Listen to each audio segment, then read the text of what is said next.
자, 오늘 이제 드디어 사무엘서의 마지막 말씀입니다.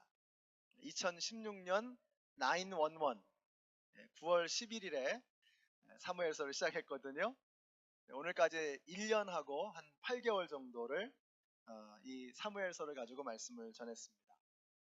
근데 제 마음 같아서는 지난주에 끝났으면 좋았겠다 하는 생각이 들어요. 지난주에 설교 제목이 뭐였죠? 다윗의 밥상 멘트. 오랜만에 설교 제목들을 기억해 주셔서 제가 굉장히 고맙더라고요. 다들 설교 내용은 잘 기억 못하는데 황정민은 기억하시더라고요. 다윗의 밥상 멘트. 지난주에 끝났으면 깔끔하고 좋았을 겁니다. 우리가 해피엔딩 좋아하잖아요. 이렇게 마무리가 깔끔하게 분명하게 되면 좋았겠다. 그런데 마치 이야기를 다 끝내고 나서 잠깐 한 가지 빠뜨린 게 있어. 중요한 게 있으니까 한번 들어봐. 이런 느낌이 들어요. 오늘 본문을 보면 그런 느낌이 듭니다. 이게 다윗을 이해하는 데 있어서 빼놓을 수 없는 중요한 말씀이라는 뜻입니다.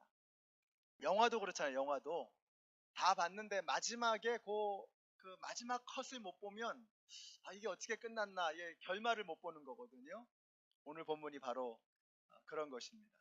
이 한 절 속에 다윗의 평생의 삶이 다 녹아 들어가 있는 것 같아요. 굉장히 중요한 말씀이죠. 그래서 끝까지 집중력을 잃지 않고 말씀을 잘 들어주시기 바랍니다. 자, 오늘 말씀은 다윗이 인구 조사를 하다가 하나님께 크게 혼쭐 나는 그러한 내용입니다. 근데 한번 생각해 보세요. 그럴 수 있잖아요. 왕이 인구 조사를 하는 게 뭐가 그렇게 잘못입니까? 우리 미국에서도 10년에 한 번씩 센서스를 하거든요. 인구 조사를 하거든요. 성경에도 보면 인구 조사가 많이 나옵니다. 그 모세가 인구 조사를 했어요. 민수기, 그러니까 영수기가 아니고 민수기. 이 민수기 영어로는 넘버스거든요. 이게 왜 넘버스냐면 민수기의 맨 앞에 하고 맨 뒤에 숫자들이 나옵니다. 인구 조사를 한 거예요. 그래서 애굽에서 나온 백성들이 몇 명이냐, 또 이제 가나안에 들어가기 직전에 몇 명이냐, 이런 게 나오거든요. 그러니까 인구 조사라고 하는 것 자체가 성경에서 문제될 것은 없습니다. 근데 다윗이 인구 조사를 했을 때 하나님께서 굉장히 진노하셨어요. 자, 이유가 무엇일까? 다윗의 동기에 문제가 있었던 것입니다. 잠언 21장에 보면 이런 말씀이 나와요. 같이 한번 읽어보실까요? 시작. 사람의 행위가 자기의 눈에는 모두 옳게 보이나 주님께서는 그 마음을 꿰뚫어 보신다. 옛날 번역에는 심령을 감찰하신다 했는데 마음을 꿰뚫어 보신다. 이게 훨씬 더 와닿는 표현인 것 같습니다. 자, 이것이 오늘 우리가 나누고자 하는 첫 번째 메시지입니다. 하나님은 우리의 속마음을 꿰뚫어 보신다는 것입니다. 우리가 10길 물속은 알아도 한 길 사람 속은 모른다, 이런 말 흔히 하잖아요. 그래서 우리는 겉모양에 잘 속습니다. 그리고 우리 겉모양을 가지고 사람들을 잘 속이려고 합니다. 자, 그러나 하나님은 속지 않으세요. 하나님은 우리의 속마음을 꿰뚫어 보십니다. 하나님은 중심을 보십니다. 사람은 외모를 보지만 하나님은 중심을 보세요. 하나님께서 중심을 보시는 이유가 뭘까요? 하나님께는 중심이 중요하기 때문에, 그래서 중심을 보시는 거예요. 하나님에게는 우리의 심령, 우리의 속 마음이 중요하기 때문에 사람은 외모를 중시하기 때문에 외모를 보지만 하나님은 중심을 중시하기 때문에 중심을 보시는 겁니다.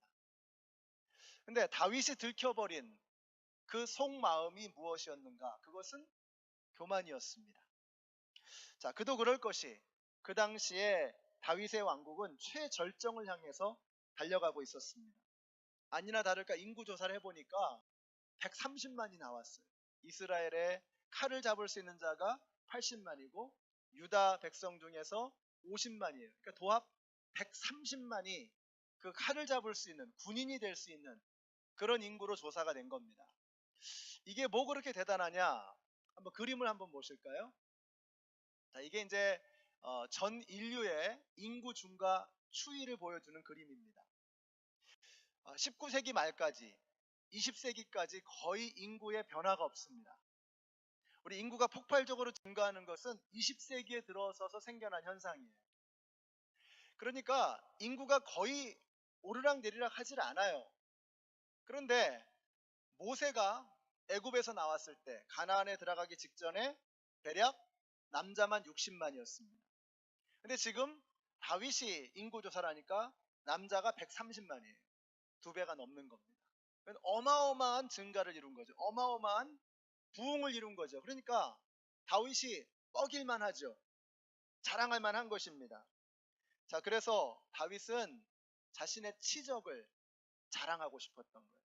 압살롬이 사울이 자기의 이름을 세우기 위해서 기념탑을 세우려고 했던 것처럼 다윗은 보이지 않는 찬란한 자신의 업적을 자랑하는 금자탑을 세우려고 했던 거죠. 그것이 바로 인구조사였습니다. 이거 봐라. 내가 왕이 돼가지고 이 나라가 이렇게 부흥했다. 이렇게 잘 되고 있다. 자, 이걸 보여주고 싶었던 것입니다. 중심을 꿰뚫어 보시는 하나님은 다윗의 교만을 보셨고 이게 하나님이 제일 싫어하는 겁니다. 하여튼 하나님은 교만을 제일 싫어하세요. 그래서 교만한 자 중에 교만한 자가 누구죠?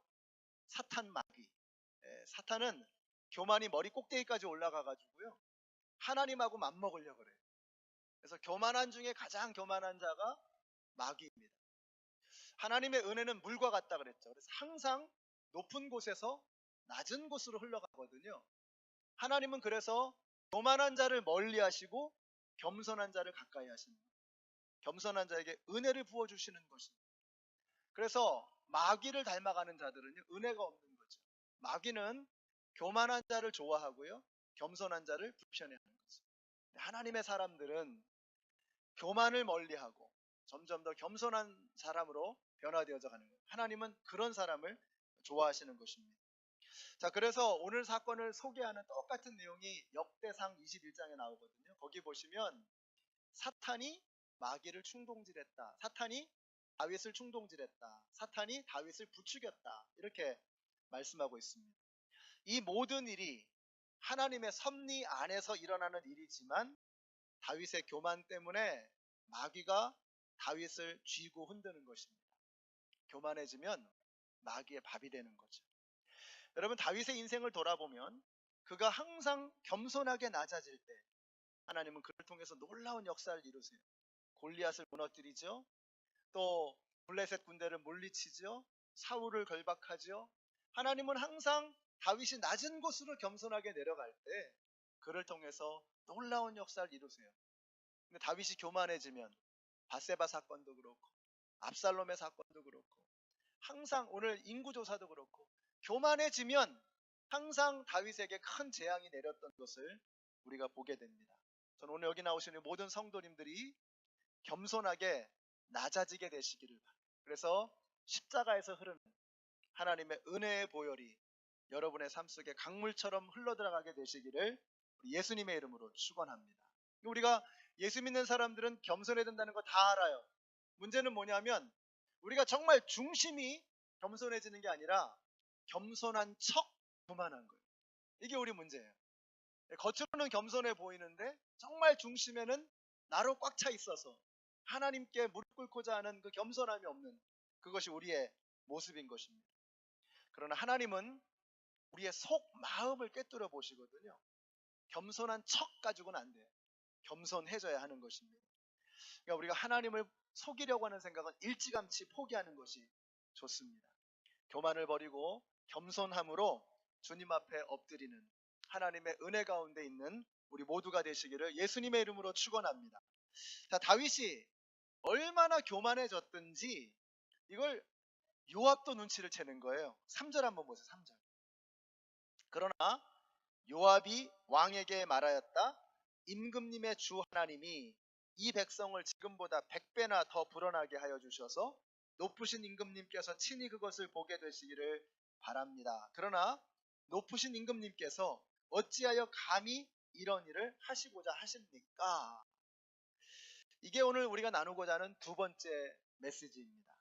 하나님은 요압을 통해서도 말씀하실 수 있다는 것입니다.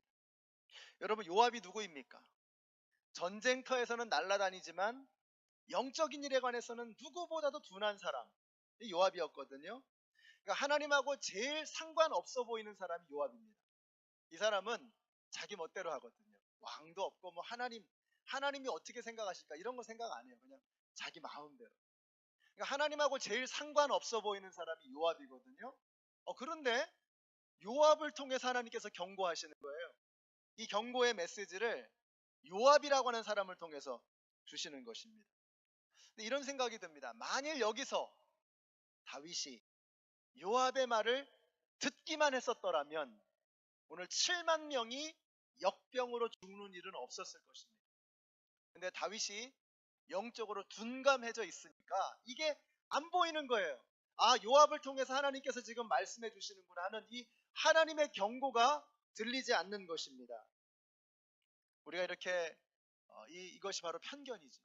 그래서 편견이라고 하는 것은 단순히 어리석은 게 아니라 이렇게 위험하기까지 한 거예요. 요압이라고 하는 사람이 절대로 요압을 통해서는 하나님이 말씀 안 하실 거야 라고 하는 이 고정관념, 이 편견, 이것 때문에 7만 명이 죽은 거예요. 우리가 이렇게 위험스러운 편견을 극복해야 합니다. 우리가 이 편견을 극복할 수 있는 비결이 뭐냐? 우리가 사람에 대해서 많은 편견을 가지고 있거든요. 그런데 우리가 사람에 대해서 갖는 이 편견을 극복할 수 있는 비결이 뭐냐? 기대하고 기도하고 기다리는 것입니다. 한번 따라해 주세요. 기대하고 기도하고 기다리라. 그래야 우리의 편견이 서서히 극복이 됩니다. 기대가 놀라운 일을 이루거든요. 사람에 대해서 너는 안 될 거야. 너는 안 돼. 이런 마음. 니까짓 것이 뭐. 다윗이 그런 생각을 한 거예요. 요압을 보면서 야 니까짓 것이 뭘 나한테 충고를 한다고. 내가 너를 아는데. 이것 때문에 7만 명이 죽은 거예요. 편견은 어리석기도 하고 위험한 것입니다. 그럼 어떻게 이 편견을 극복하느냐? 그 사람에 대한 기대를 열어두어야 돼요. 기대하고 기도하고 그 사람을 위해서 그리고 기다려주는 것입니다. 그럼 변하는 거죠. 제가 어제 목장 탐방을 갔습니다. 근데 한 분이 이런 간증을 하셨어요. 자기는 성경에 나와 있는 기적이 하나도 안 믿어졌대요. 기적이 안 믿어진다는 거예요.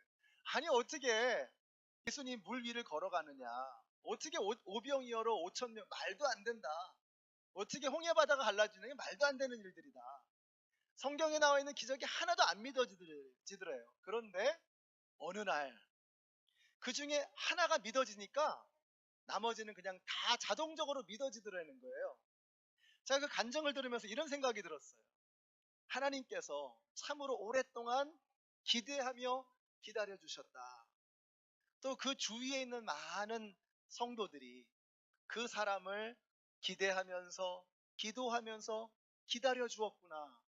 그러니까 이런 날이 오잖아요. 믿어지는 날이 오잖아요. 여러분 우리가 편견이 얼마나 위험스러운 것인가. 그 사람에 대해서 기대를 탁 닫아버리고 너는 안 돼. 네가 뭘 해. 이렇게 편견을 가지고 사람에 대한 마음을 닫아버리면 절대로 변화는 일어나지 않는 것입니다. 우리가 그 편견을 깨트려야 됩니다. 그래서 기대하고 기도하고 기다려주는 것. 제가 전에 그런 말씀 드렸죠. 예수님께서 물을 포도주로 바꾸셨잖아요.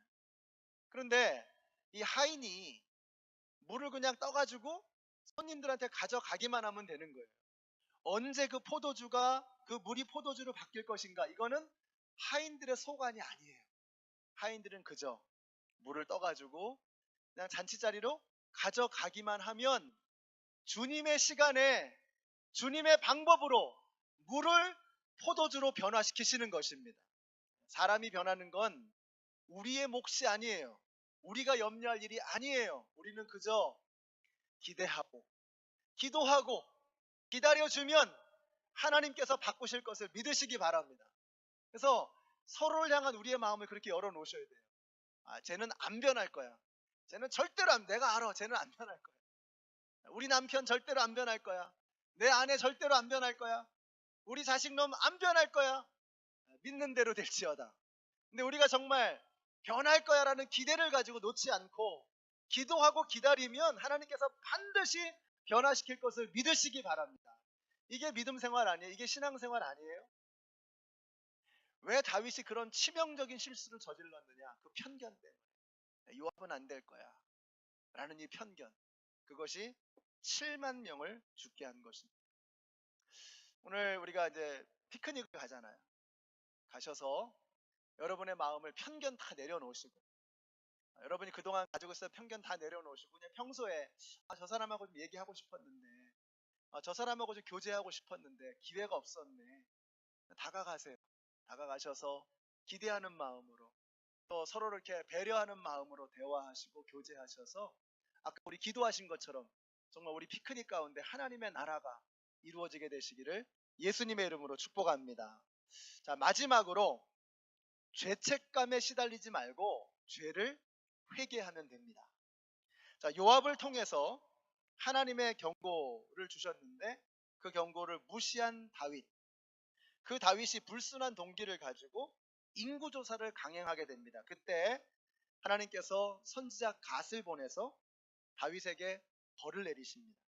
친절하게도 초이스를 주시는데, 세 개의 초이스를 주시죠. 3년 동안 배고플 거냐, 석 달 동안 도망 다닐 거냐, 3일 동안 역병으로 고생할 거냐. 오늘 본문에는 우리 그 사무엘 하에는 7년이라고 되어 있지만, 역대하 21장에 보면은 거기는 3년이라고 되어 있고요. 우리 히브리 성경을 헬라어로 번역한 70인역에도 3년으로 되어 있어요. 제 생각에는 3년이 맞는 것 같아요. 뭐 이렇게 중요한 건 아니지만 어쨌든 3년간의 기근, 석 달 동안의 도망자 생활, 3일 동안의 역병. 자, 여러분 같으면 뭘 선택하겠어요? 3년의 기근? 3년의 기근이 다윗에겐 힘들었을 거예요. 왜냐하면 얼마 전에 우리 21장에서 공부했죠. 사울의 죄 때문에 3년 동안 기근이 들었잖아요. 정말 죽는 줄 알았어요, 그때. 자, 다윗이 도망자 생활을 얼마나 많이 했습니까? 사울 도망 다니고 압살롬 때문에 도망 다니고 3개월 동안의 도망자 생활, 지긋지긋한 겁니다. 그래서 가장 짧은 3일, 3일만 어떻게 견디면 되겠지. 3일간의 역병을 선택하는데, 그게 7만 명이 죽는 대재앙이 될 줄 누가 알았겠어요. 상상도 하지 못하는 그런 큰 문제가 생기게 된 것입니다. 자, 바로 이 어마어마한 이 엄청난 사건을 전후해서 다윗이 2번 기도를 해요. 10절과 17절이 바로 그 내용인데, 10절 한번 보세요. 10절 같이 읽습니다. 시작. 다윗은 이렇게 인구를 조사하고 난 다음에 스스로 양심의 가책을 받았다. 그래서 다윗이 주님께 자백하였다. 내가 이러한 일을 해서 큰 죄를 지었습니다. 그러나 주님, 이제 이 종의 죄를 용서해 주시기를 빕니다. 참으로 내가 너무나도 어리석은 일을 하였습니다. 지금 다윗이 뭐라 그래요? 스스로 양심의 가책을 느꼈다는 겁니다. 죄책감. 그런데 이것이 회개의 마음으로 옮겨진 거예요. 17절 보세요. 같이 읽습니다. 17절 시작. 그때에 다윗이 백성을 쳐 죽이는 천사를 보고 주님께 아뢰었다. 바로 내가 죄를 지은 사람입니다. 바로 내가 이런 악을 저지른 사람입니다. 백성은 양떼일 뿐입니다. 그들에게서는 아무런 잘못도 없습니다. 나와 내 아버지의 집안을 쳐 주십시오. 다윗이 지금 회개하는 게 보이세요? 다윗이 지금 회개하고 있는 겁니다.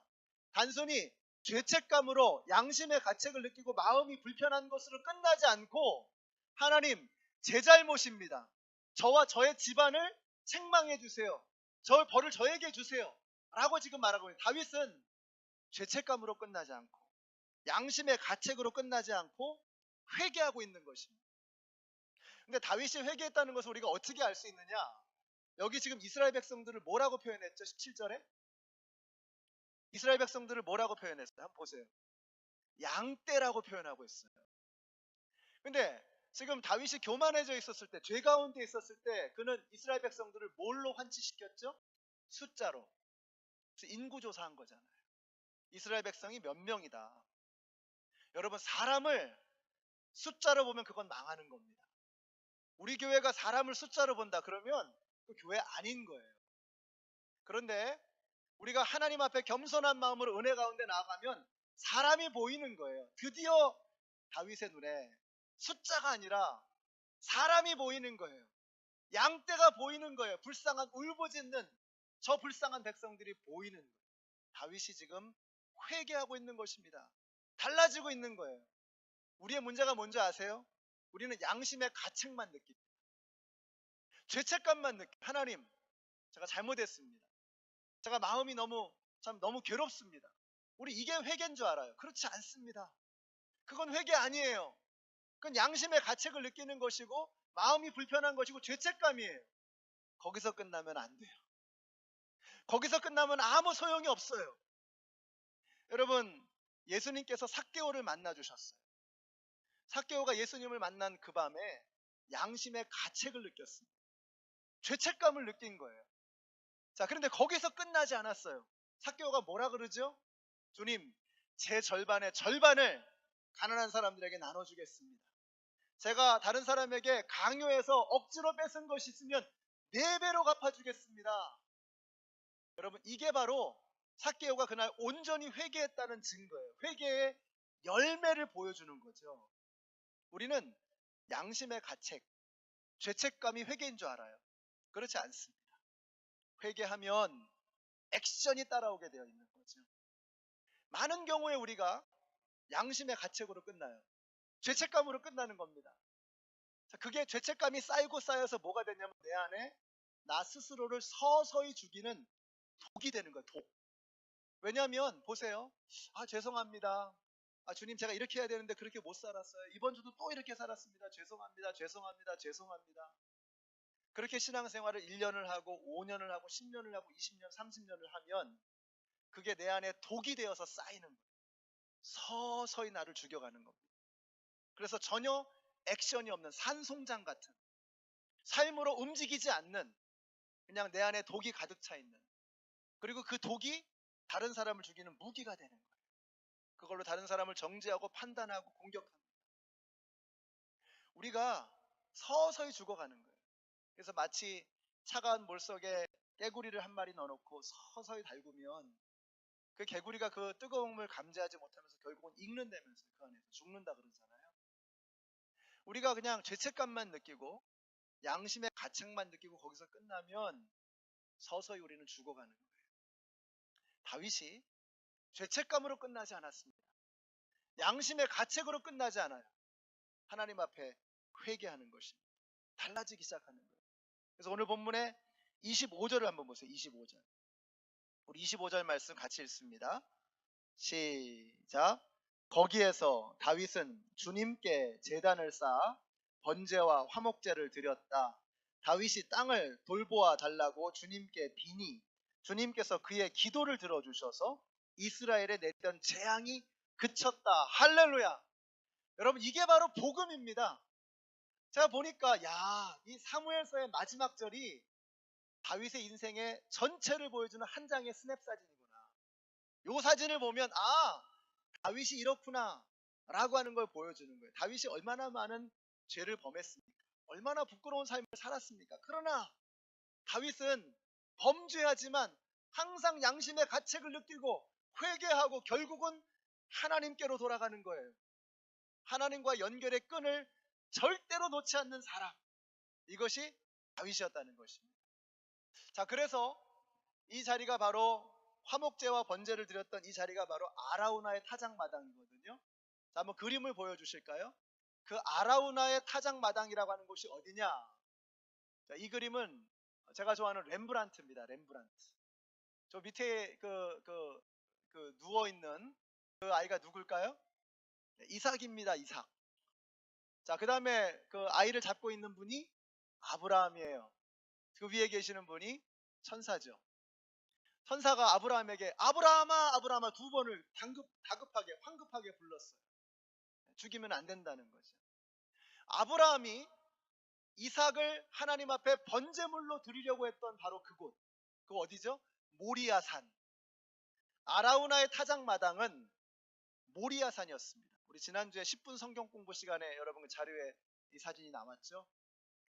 바로 지금 이 아라우나의 타작마당, 다윗이 회개하며 무릎 꿇고 하나님 앞에 번제와 화목제를 드렸던 그 예배의 자리가 바로 아브라함이 이삭을 드렸던 그 모리아산이라는 거예요. 자, 그래서 근데 이 자리가 결국 나중에 어떻게 되죠? 아브라함의 아들이었던 솔로몬이 성전을 짓는 자리, 성전을 짓는 자리, 바로 이 자리가 아라우나의 타작마당인 거예요. 한 장 더 넘겨주시면 바로 그 아라우나의 타작마당이 뭐예요? 예수 그리스도께서 십자가에 달려 죽으신 골고다 언덕, 그 갈보리 언덕, 그것이 바로 아라우나의 타작마당인 거죠.